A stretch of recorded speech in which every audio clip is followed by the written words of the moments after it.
3, 2, 1. Barangay LS Songbook!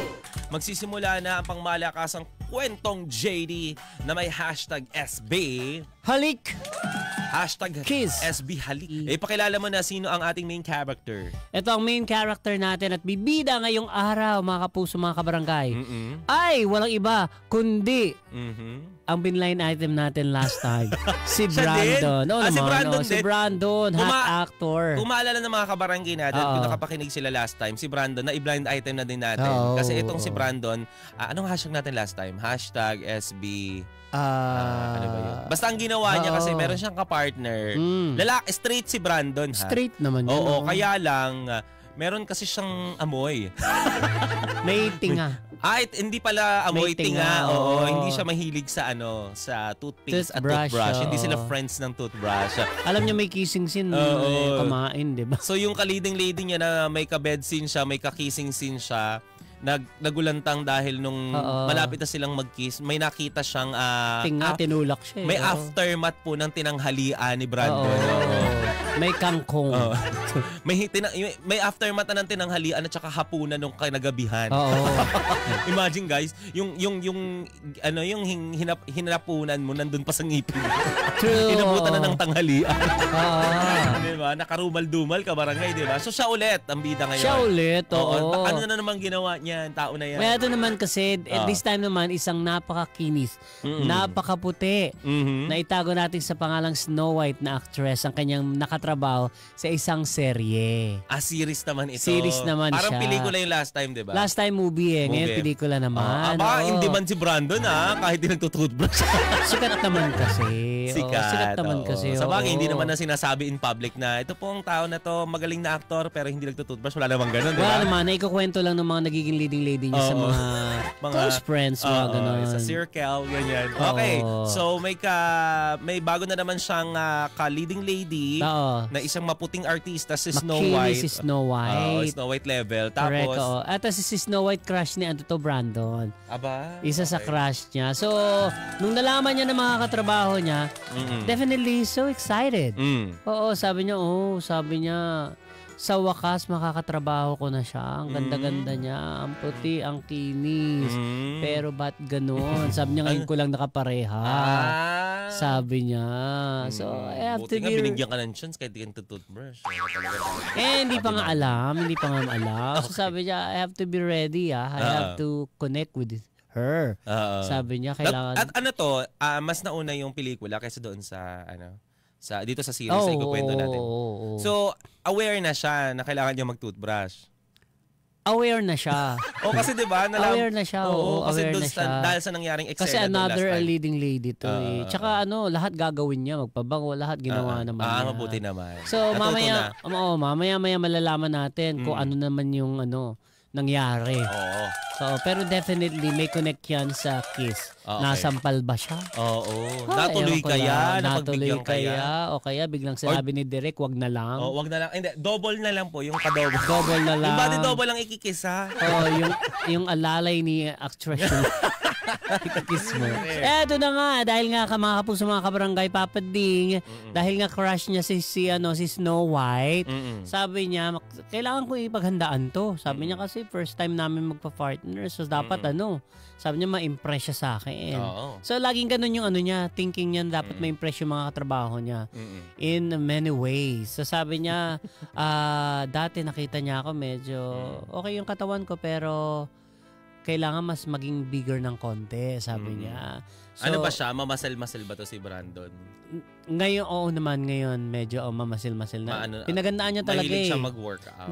Kasi ito nag-endorse ng brief. Underwear, ng brief, Alam nyo na. So sabi niya, konti na lang ang circle na. Konti na lang. So sabi niya, kailangan ko paghandaan to, sabi niya. So nag-gym siya, para at least pag nagkita sila, okay na. So eto na. So nag-script reading, ganyan.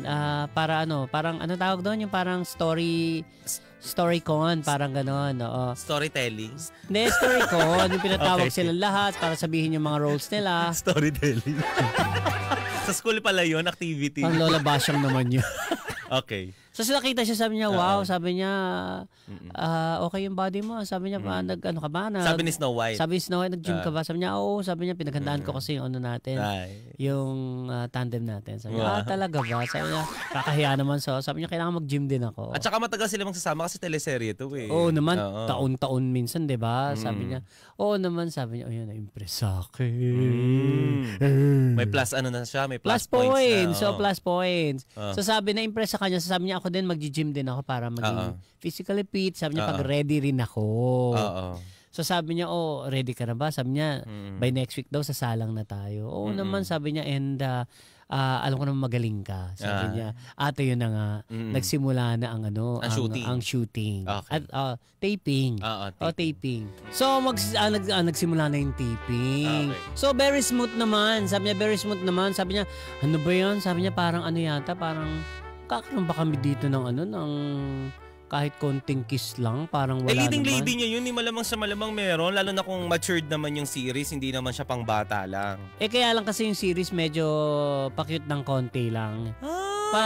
Pa-tweet thumbs lang, hindi ganun ka, hindi ganun ka, alam mo yung daring. Nakatulad ng movie na ginawa niya. Hindi siya pa SPG, pa hanggang PG lang, ganyan. Siguro pwede yung patay gutom, PG. Siguro yung mga pasmak lang, yung mga ganun. Okay. Walang mga bed scenes, mga ganyan. So, dumating yung araw, buwan, ganyan-ganyan. Halos malapit na matapos yung serye. Wala pa din. Wala pa rin pangyayari ganun. So, nag-request na siya. Sabi niya, Derek, ano ba? Wala, parang kami magka-partner pero wala bang konting kiss yung mga ganun man lang. Sabi niya, mga sweet moments. Gusto ko yung nag-request siya na director. Kahit wala naman talaga sa kwento na may ganun dapat. Oo. Sabi hindi. Sabi niya, bago matapos yung series ito, magkakaroon para medyo may kilig sa mga ano. Yan. Para may panghatak, para magkaroon ng panibagong series. Hanapin ng fans, magka-fanbase. Para magkaroon ng kilig-kilig factor. Direk ko. Sabi niya, ako naman matagal pa yun. Sabi niya, hindi, malapit na yan. So, eto na. Granted yung wish niya. Nagkaroon ng eksena. Kissing scene. Okay. Parang smack lang, parang gano'n. So sabi niya ganito, kilig-kiligan lang, namamasyal kayo. Sabi niya, upo kayo sa isang bench. Sabi niya, tapos pagdating niyo sa bench, makakatinginan kayo.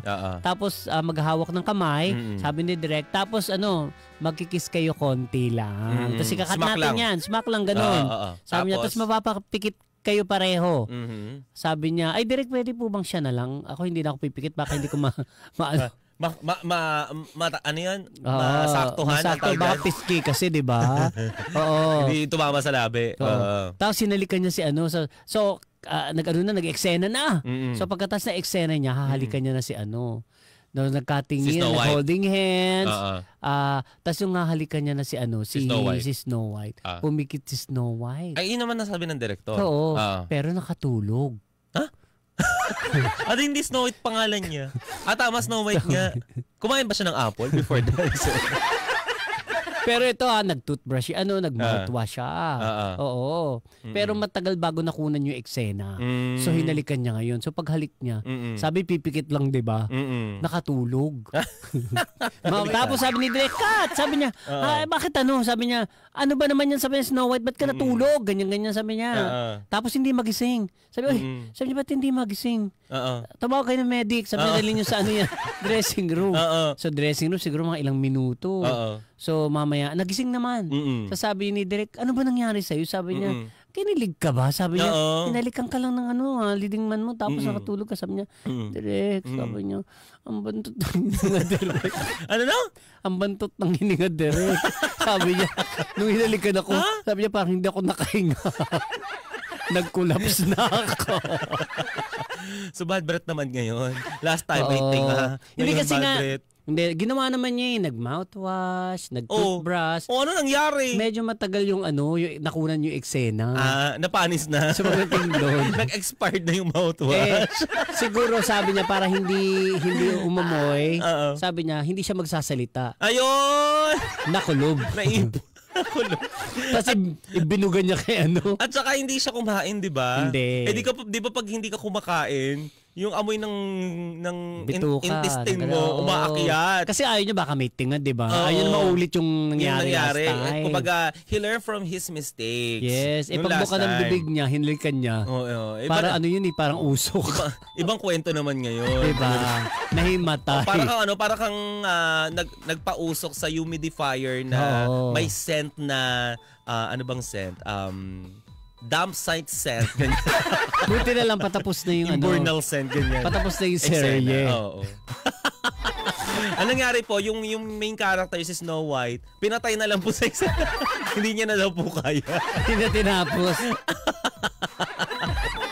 Gusto pang paulit ni Direk. Hindi, gusto pang paulit ni Brandon yung eksena.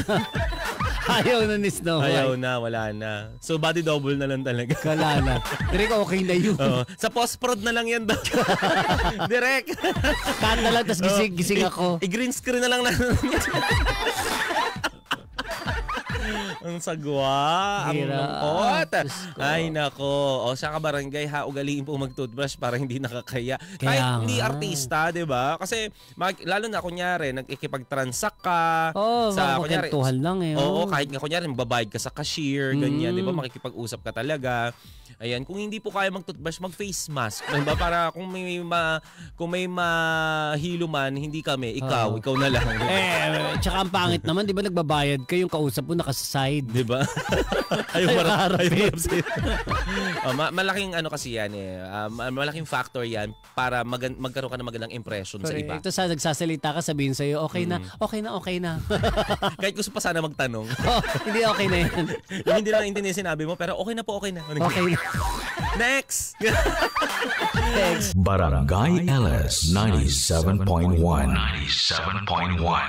Forever Number 1